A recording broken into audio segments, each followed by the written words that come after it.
Welcome to the deep dive. We take a pile of research, articles, notes, and basically boil it all down for you. We do the homework so you get the key takeaways. That's the plan. Today, we're tackling something huge and, let's be honest, often pretty confusing: the UK tax system. It really is intricate. Our mission today is to cut through that complexity, give you a solid handle on it without you needing to wade through stacks of documents. Yeah, a shortcut to being properly informed. We promise some surprising facts, maybe a few aha moments, and definitely balanced perspectives. We're not just looking at what it is. But why it matters. To you specifically. Exactly. So settle in. Let's get started. Okay, where do we begin? The history seems like a good place. Definitely. It's fascinating because something so central to modern life didn't just appear fully formed. Its roots are quite specific. Right. Looking back, you really see how these systems just kind of grow over time. It kicks off with the land tax, doesn't it? Way back, late 1600s, 18th century. Yeah, raised by Parliament, collected locally by commissioners. Initially, what, 2 to 4 shillings per pound? It wasn't this big national thing at first. Not at all. Very localized. But then, needs change. Conflicts, especially, tend to drive changes in how governments fund things. That's not just a UK story. It's pretty global. That makes sense. Necessity being the mother of invention, or in this case, taxation. Pretty much. What starts temporary often ends up sticking around, becoming foundational. So if the land tax wasn't enough, what was the real game changer? The thing that pushed the UK towards, the kind of widespread tax we see now? That'd have to be income tax. 1798. Pitt the Younger. Exactly. Brought in specifically to fund the war against revolutionary France. And it started, well, pretty small by today's standards. What were the rates? Just 1% on incomes over 60 pounds, rising up to 10% if you earned over 200 pounds. Still a big step. A huge step. And interestingly, they actually got rid of it for a bit during peacetime. Oh, really? I didn't know that. Yeah, but it didn't last. Came back permanently from 1842 onwards. So those early steps, born out of wartime necessity, really laid the groundwork for the, frankly, enormous system we have today. Absolutely. Crisis driving fiscal innovation, you could say. Which brings us neatly to the present day. This modern machine. It's just vast, isn't it? It really is. You've got tax collection happening at multiple levels. Right.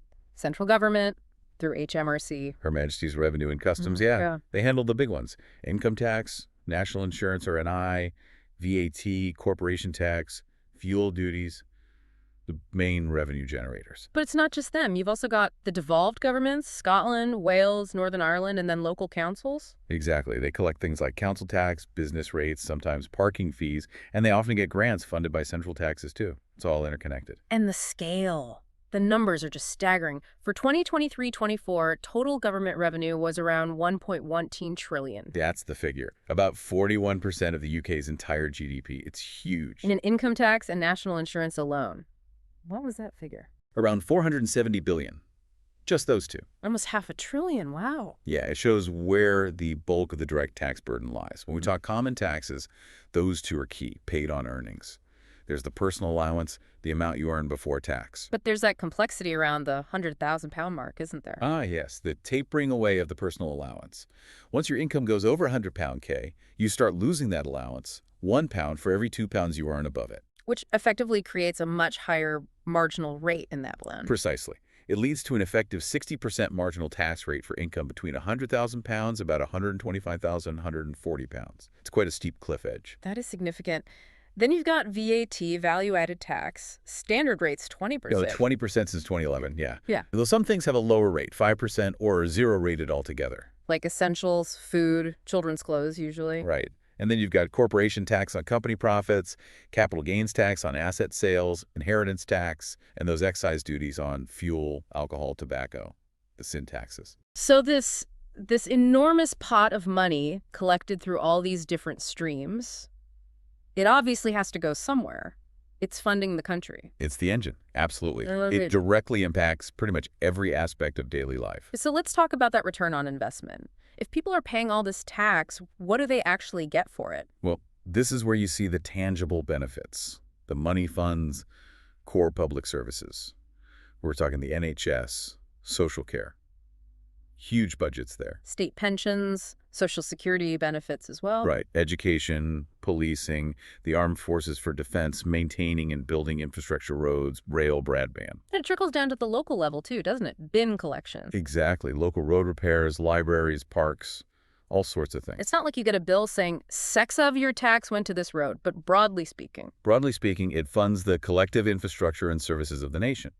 From healthcare to highways, it's all taxpayer funded. It's worth reminding ourselves of that direct link, you know. When you use a service, chances are tax paid for it somewhere along the line. Definitely helps contextualize why the system exists and is so large. But, okay, no system this big is perfect. There are always challenges. And a major one here is the tax gap. Ah, yes, the tax gap. That's the difference between what tax should theoretically be collected and what HMRC actually does collect. And it's not a small number, is it? No, not at all. For 2023-24, it stood at about 5.3% of the total theoretical tax liability.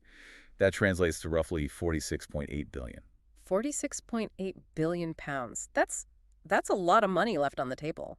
That could fund quite a few hospitals or schools. It absolutely could. It represents a significant drain on potential public spending, or it means the burden falls more heavily on those who do pay correctly. So why does this gap exist? What are the reasons behind it? It's a mix of things. Interestingly, the biggest chunk, about 31%, is attributed to simple carelessness, taxpayers making mistakes. Really? Not deliberate evasion? Carelessness is the biggest single factor, according to HMRC's breakdown.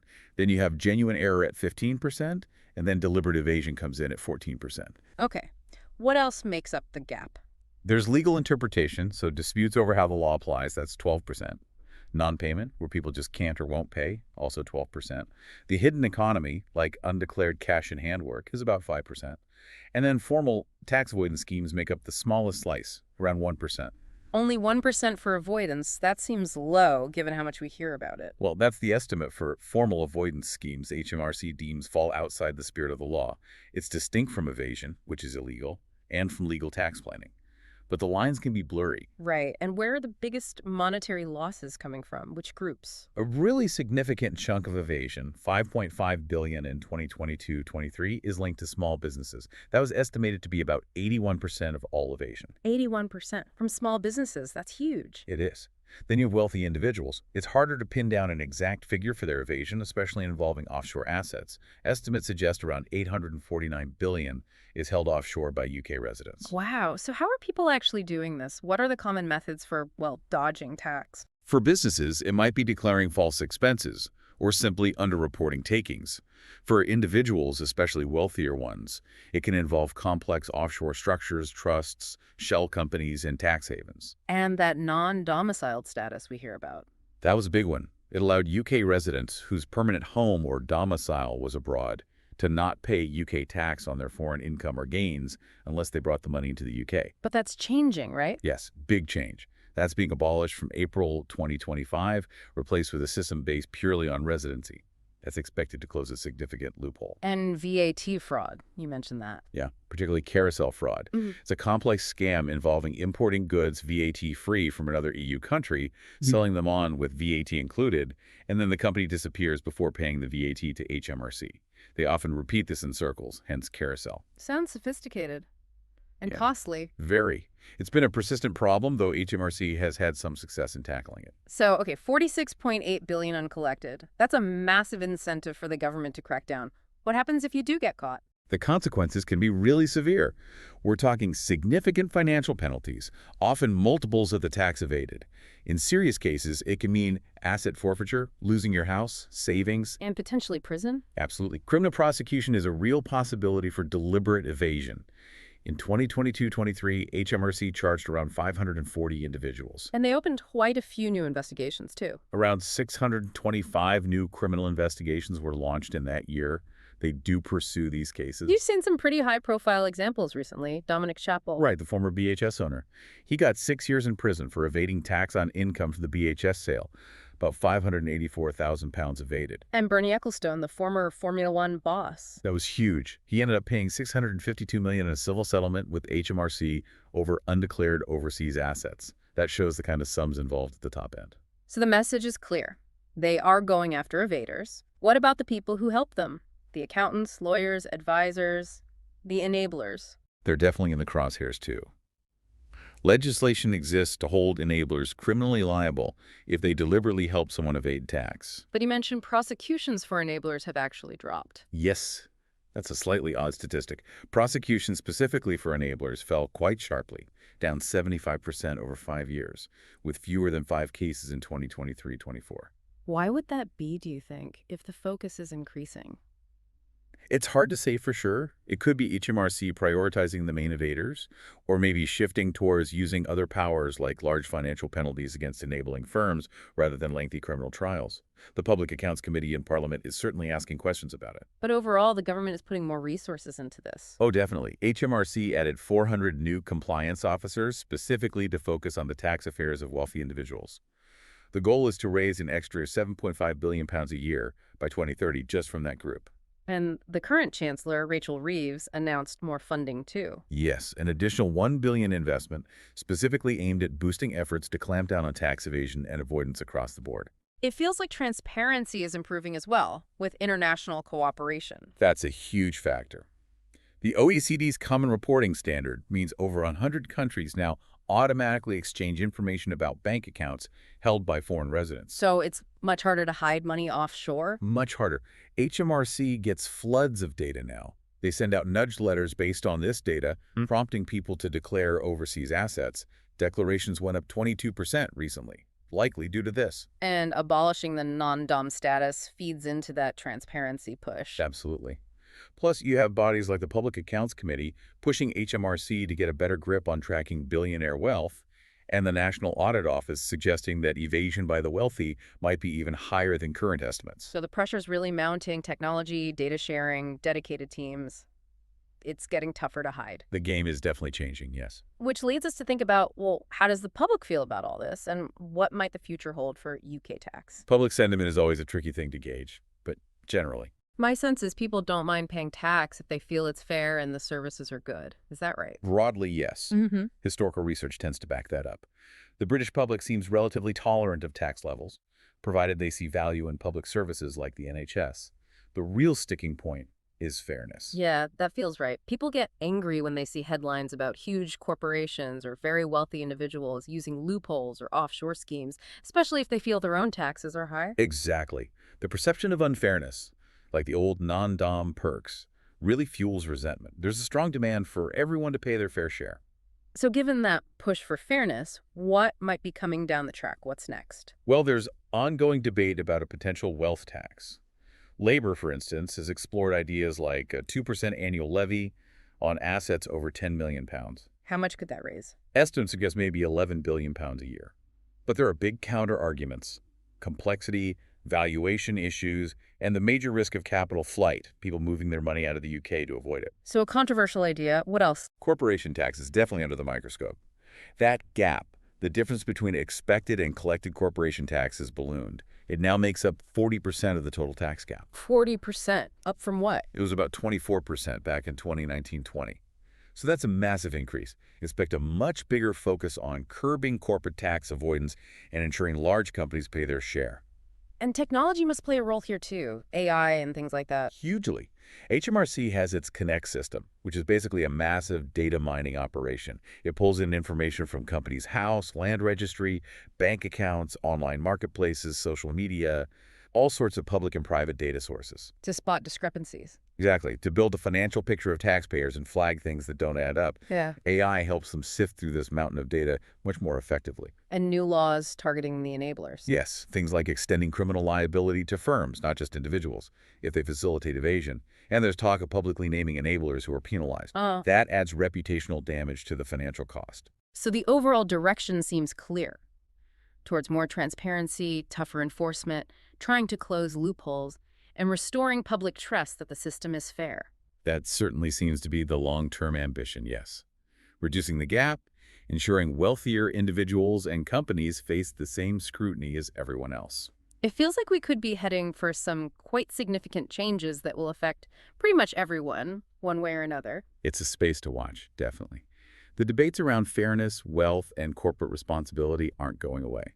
Okay, maybe we can just sort of pull together the main strands of that tax gap again, just to be really clear on where the big losses are, relatively speaking. Yeah, that's a good idea. It helps put the different challenges into perspective. So we said small business evasion was a huge part of the number of evasion cases and accounted for £5.5 billion back in 2022-23, about 81% of total evasion cost. That's right.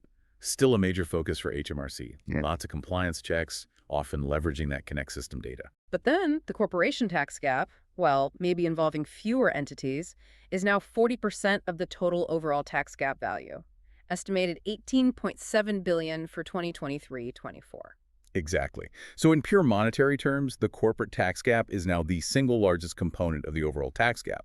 It's become a massive issue, hence the likely focus there. And wealthy individuals. Still hard to quantify precisely. Still hard. Right. But we know HMRC is putting dedicated resources there and getting results. They recovered an extra $5.2 billion in 2023-24 just from that targeted effort. Yes. So the potential is clearly significant, even if the baseline evasion figure is uncertain. And finally, VAT evasion and fraud. Still significant at 19% of the gap. Yes, around 19%. It's actually come down from where it used to be, thanks to various measures, but complex stuff like carousel fraud still requires constant vigilance and often international cooperation. So you get a picture. Lots of smaller scale evasion from small businesses adding up, huge value potentially lost through complex corporate structures, a hard to measure but significant issue with wealthy individuals, and ongoing battles against specific frauds like VAT.